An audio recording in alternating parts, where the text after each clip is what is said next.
Ouais, il y a quand même un truc entraînant, mais ça rend fou.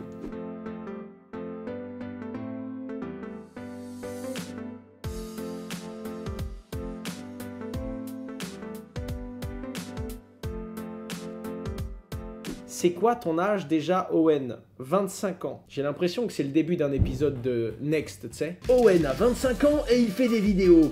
Est-ce que tu crois que ce serait bien d'acheter un demi-Ether? Avec 250 grammes de farine et 4 œufs, ça peut être sympa. Mais fais gaffe, il faut vraiment bien que tu les mélanges ensemble parce que sinon t'auras des grumeaux et tes crêpes seront dégueulasses.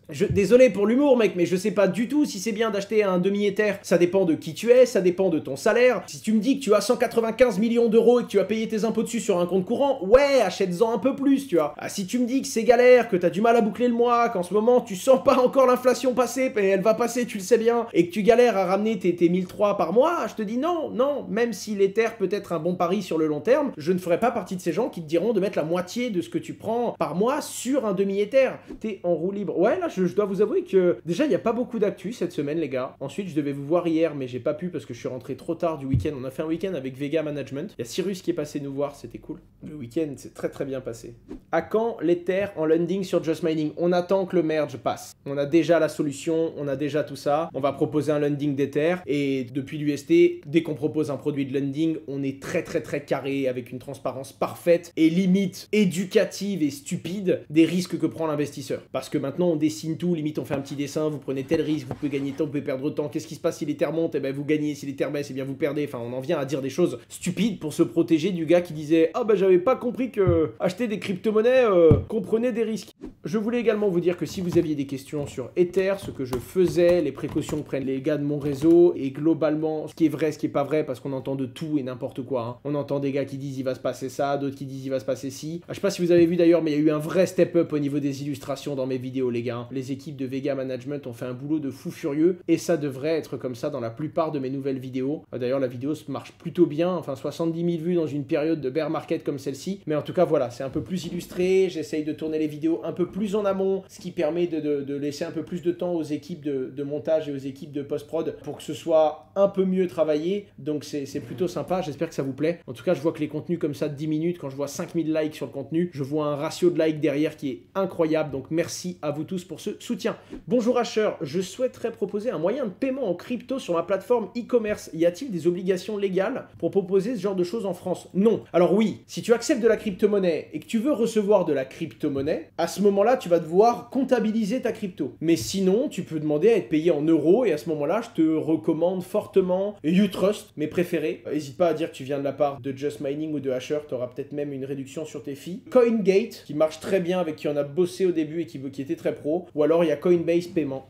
Algorand, par effet ricochet, a perdu 35 millions de dollars parce qu'ils avaient une partie de leur liquidité chez Holdnote. Et Holdnote a perdu 200 millions de dollars sur Luna et on apprend qu'ils ne pourront pas rembourser les fonds. Algorand Foundation explique qu'ils vont aller jusqu'au bout au tribunal, qu'ils vont essayer de se battre pour récupérer un maximum de liquidation. Bon, c'est 35 millions, ça va pas tuer Algorand, mais je suis curieux de savoir à l'échelle de leur supply ce que ça représente. C'est quand même un peu d'argent pour eux, hein. Même pour une grosse entreprise comme eux, ça fait mal. Bon, 2 milliards de valo, ça pique, mais ils devraient s'en remettre quoi. Quand on fait 100 millions de volume jour, ça ira, mais ça vient quand même plomber le bilan de la société Algorand à la fin de l'année. Ils n'avaient pas besoin de ça en bear market, tout comme personne n'avait besoin d'un UST, hein, que ce soit très clair. Salut Owen, vends-tu des formations ou autre? Pas du tout, je ne vends pas de formation, et si vous voyez quelqu'un qui s'appelle Asher et qui vend des formations, c'est quelqu'un qui essaye de vous arnaquer. Salut Asher, à partir de quel moment et à quelle mesure prends-tu des profits? Ça va dépendre, plus le projet est risqué, plus ça va être tôt. Tu vois, un projet très très risqué où j'accepte vraiment de perdre mon pognon, je commence à prendre des profits. En fait, dès que j'ai remboursé ma mise, à partir de là, j'ai des paliers de vente. Alors que sur des bitcoins, Ether, etc.,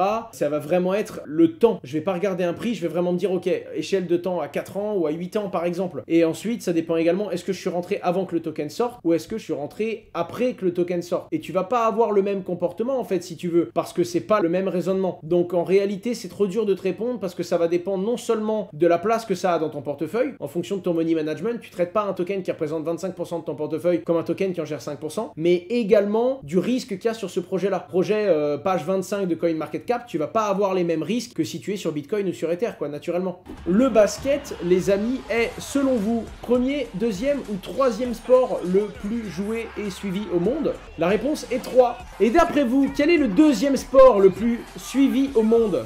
Le cricket! Eh oui, c'est le cricket! Qu'est-ce que j'étais pas prêt à apprendre ça? En attendant, je sais même pas ce que c'est le cricket, les gars. Vraiment, je sais pas ce que c'est le cricket. Je ne connaissais pas ce sport. On va regarder ensemble, pendant maximum une petite minute, les meilleurs moments du cricket, les gars. Voilà. Bon, après, je connais pas les règles, hein, c'est un peu facile.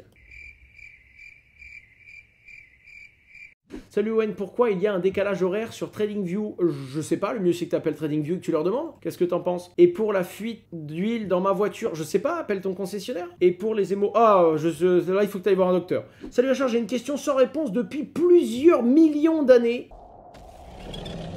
Est-ce qu'un wrapped token peut dépeg? Quels sont les risques? Alors, ça va dépendre de comment est-ce qu'il est wrapped. La preuve, hein, l'UST c'était un wrapped dollar. C'est la technique de wrap qui était pas bonne. Et ensuite, il y a dépeg et dépeg. C'est-à-dire que, par définition, un Ether disponible dans 2 mois, genre un ST Ether, il va valoir moins qu'un Ether disponible tout de suite. Parce que c'est un Ether, mais avec une lacune, avec une contrainte, sa disponibilité, la liquidité qui n'est pas dispo tout de suite. Donc, il est même normal que certains tokens wrapped puissent avoir un léger dépeg. Mais je te parle d'un vrai gros dépeg qui fait que on s'éloigne totalement, considérablement de la valeur du token d'origine. Ça, c'est possible, oui, mais uniquement si tu as un problème de mécanique structurelle. Je te donne un exemple, perdre 10, 5 ou 3% de la valeur du ST Ether face à l'Ether, ça arrive parce qu'on a peur des liquidités, des problèmes, etc. Mais qu'un stablecoin dépeg, s'il dépeg vraiment durablement, c'est parce qu'il n'y a pas $1 derrière chaque stablecoin. Et donc le problème est structurel, technique, dans le contrat qui vient garantir la valeur du stablecoin.